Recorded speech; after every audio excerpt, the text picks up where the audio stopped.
Joseph Kim with the George W. Bush Institute. Thank you so much. We appreciate it. Thank you for having me, Jack. Of course. So you recently announced that a total of 9 students who escaped from North Korea won a total of $50,000 in scholarships. Talk to me about this, and why is this so important? So, like you said, we have selected our scholarship recipients. The scholarship is named after our late co-work and colleague and friend, Lindsay Lloyd, North Korea Freedom Scholarship. I wanted to step back with give a little bit about the history of this scholarship program. There are about 224 North Korean escape defectors in the United States. They were able to come to the United States because of 2004 North Korean Human Rights Act. It's a path that President Bush created for North Koreans to come to U.S. as legal refugees. After the President left the White House, he wanted to continue supporting these North Korean defectors, recognizing their struggles and potentials. So that means the Bush Institute did a survey in 2015 to understand what are some of the greatest challenges and needs of this community. And this survey, the revealing trend says that many of them wanted to go to colleges and universities, but were not able to pursue their dreams due to lack of financial support. After having learned that, the Bush Institute has launched this North Korea Freedom Scholarship. Since 2017, we have supported a total of 41 North Korean defectors to go to colleges.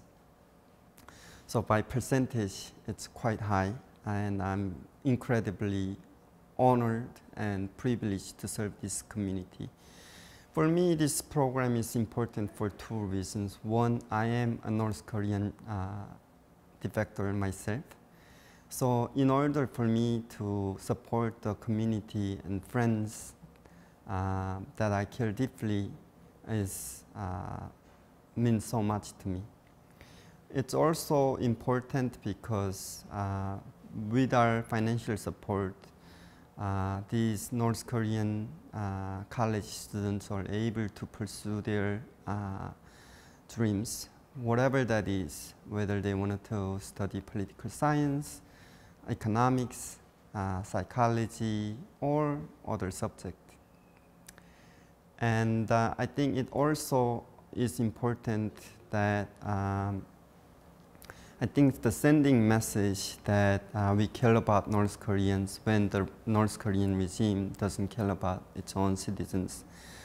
It also shows a stark contrast between free country versus authoritarian regimes where human values are not, humans' lives are not as valued as here. So for that reasons, I'm incredibly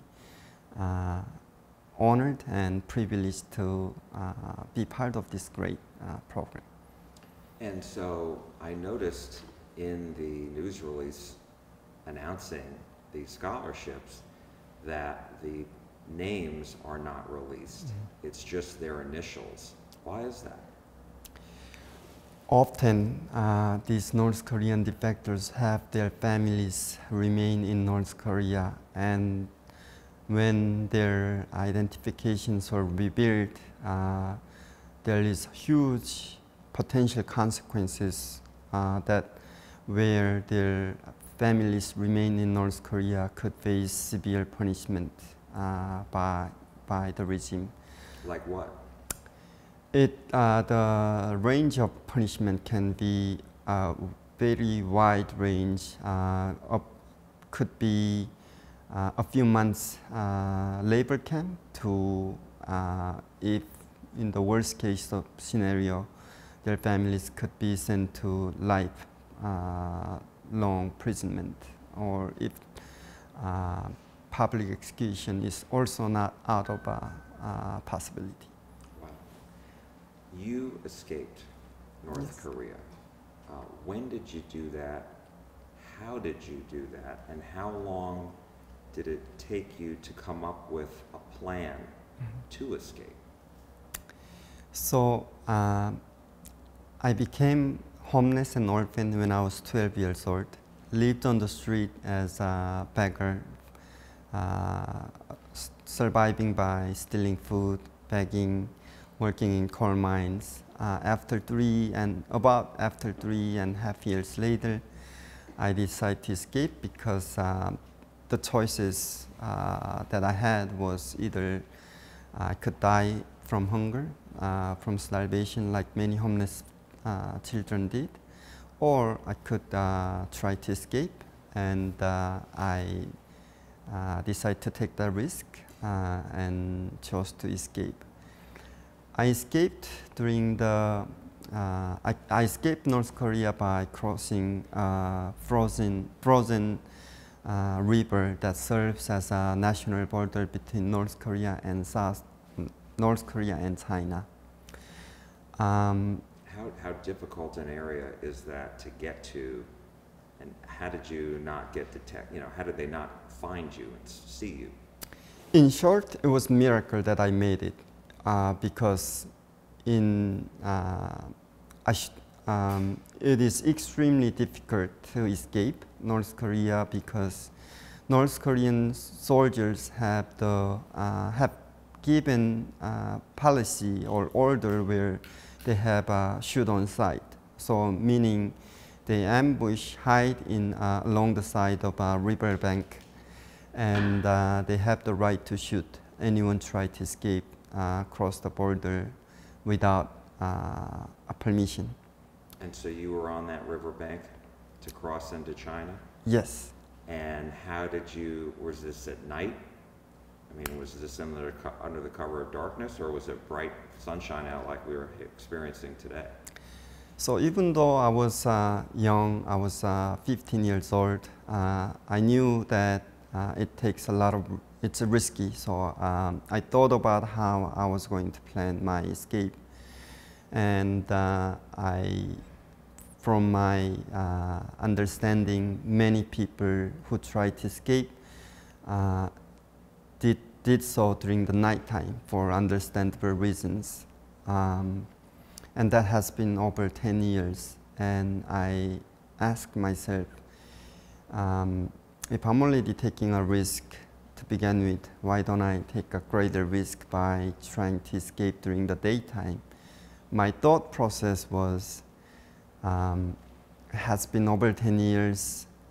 It's possible that these soldiers or the border guards might become complacent, because even trying to escape during the nighttime, it's a really risky escape.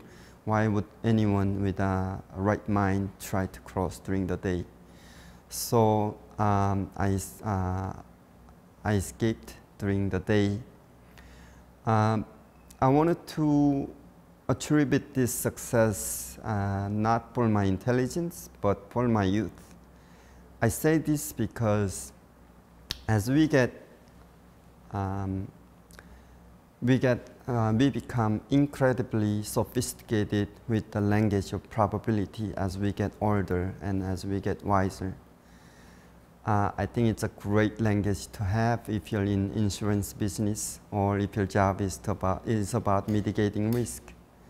But in doing so, we also lose our language of possibilities. And I think young people tend to have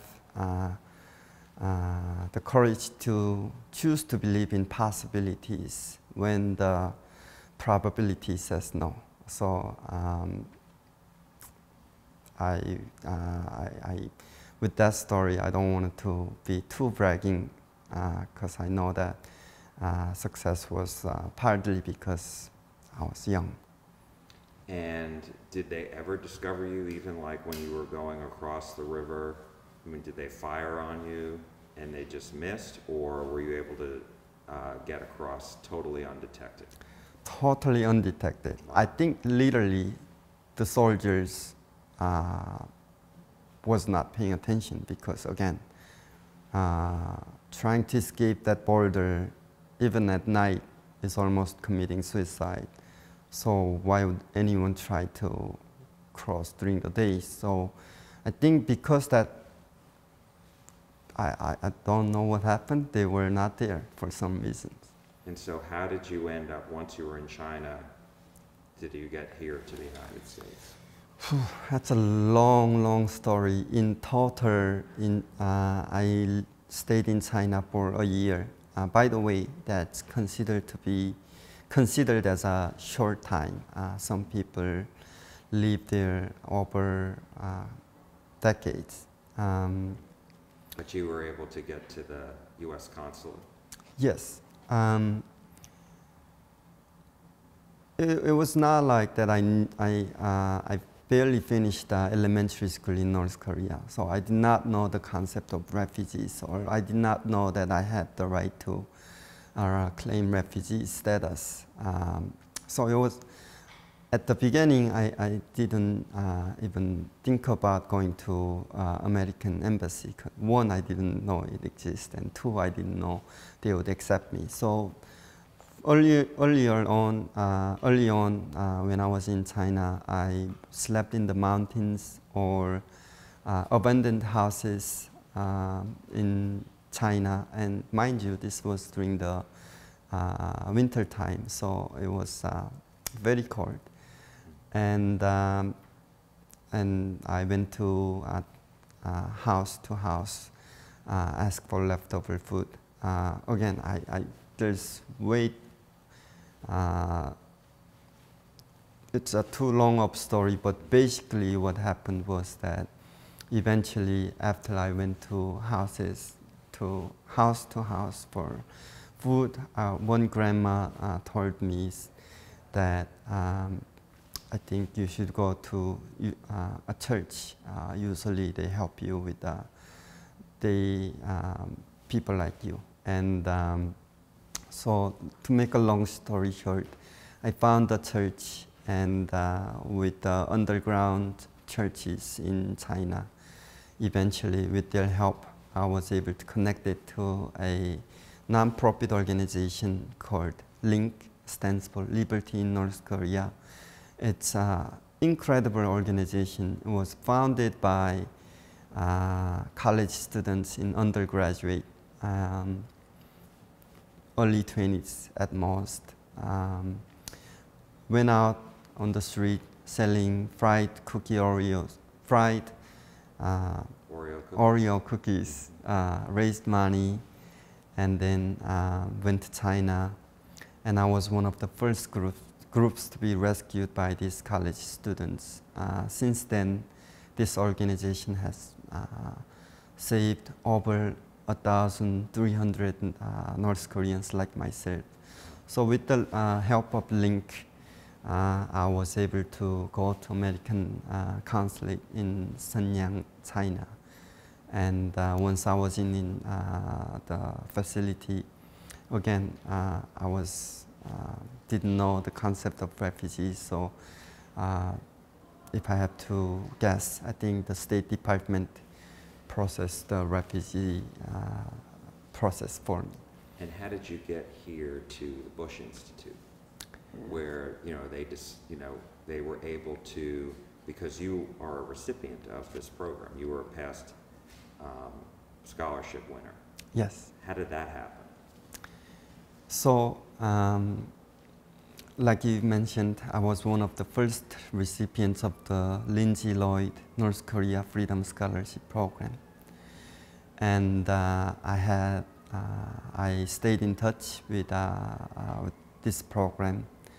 And when there was an opening position, my former boss, Lindsay, called me and said, I know you're in senior year in college. Are you looking for a job? I said, yes, sir. And so I applied, and here I am. Wow. And so I'm wondering, how has this program, the fact that you were able to have a scholarship, the fact that you've been working here past 5 years, you said? Yes, sir. How has that changed your life and your outlook on life? I think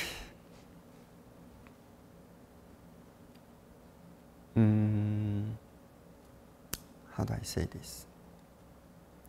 This scholarship program is more than just a scholarship program that provides financial support to North Korean defectors. I say this because many of our recipients, they come from a long way. From that long journey, they have experienced some of the things that was unnecessary at their young age. So being able to say, we hear you exist and we wanted to help you, I think that message alone, the message that you're not forgotten, I think is incredibly comforting. So I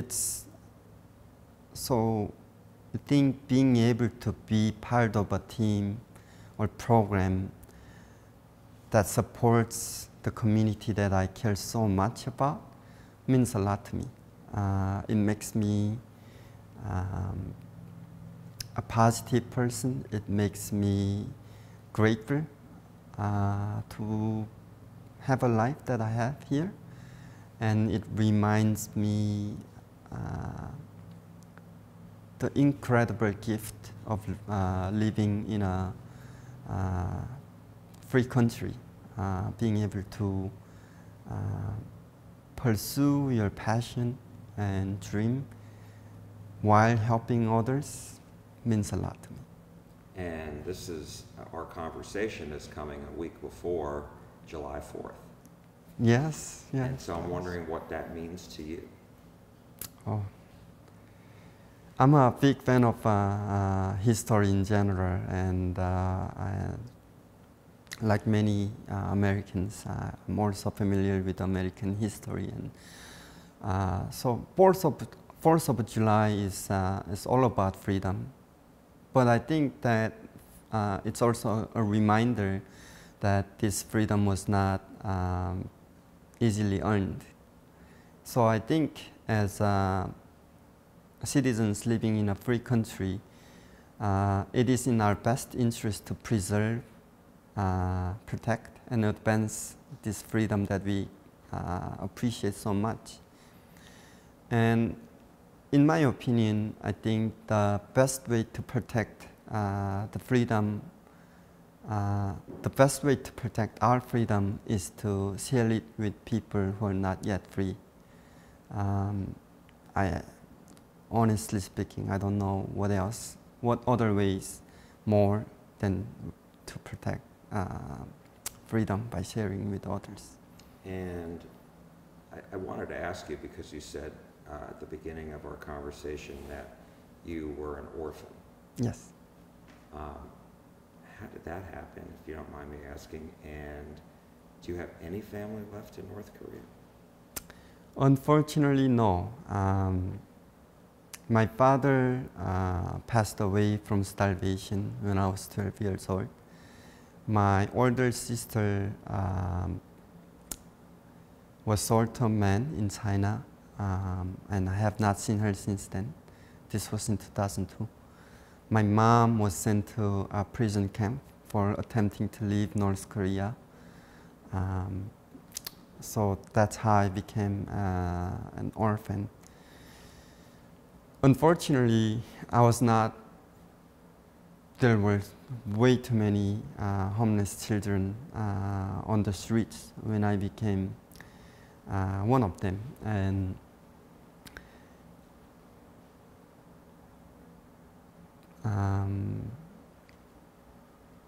yeah.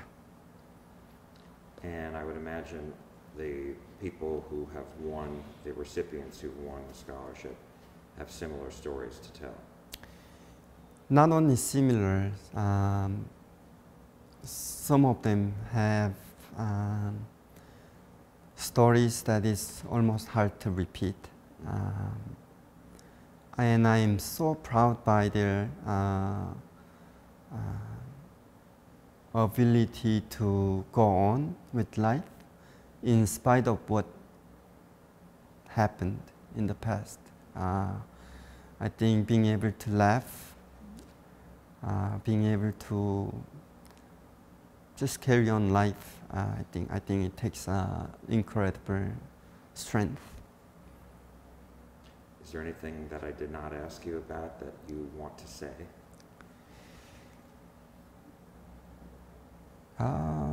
No, I think.